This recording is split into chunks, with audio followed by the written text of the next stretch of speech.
Газ взорвался в квартире. Вот в нашем подъезде, на втором этаже, по-моему. А какой хлопок или что это было? Да что было? Так вот тряхнуло весь дом. Я думаю, что у нас в квартире могло так упасть. А муж на кресле сидел, меня, говорит, с кресла чуть не выбросило. Дверь вообще закрылась, не можем открыть. На засов у нас. Молотком уже. А вот спасатели когда приехали?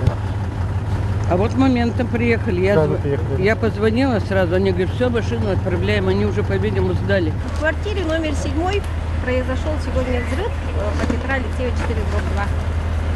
Ну, со слов бабушки, которая пострадала, получила ожоги, это она не собственница, она охраняла просто квартиру, она говорит, что вчера или на днях переехала. Смотрела в зале телевизора какой-то хлопок, откуда что взорвалось, она никак не поняла. Просто вырвалась в квартире все с ожогами. Сейчас устанавливается. А сколько квартир пострадало? Ой, сейчас я не могу сказать. Ну, по стояку, да, двери выбило? Ну, да. По подъезду? Выбило в коридоре окна, вот у нее окна выбило, еще у соседей, может быть, еще пострадали.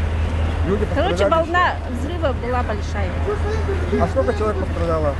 Пока Ну, вроде пока одна бабушка. А она пострадала в каком плане? То есть, оглушила? Ожоги у нее, У да? нее ожоги головы, верху конечностей, боковых конечностей, грудной клетки вокруг. Госпитализировали, да, ее? Ну, Вот сейчас ее вывели, да? Она уже. В ожоговый центр, да, ее? Да. Сейчас все на месте.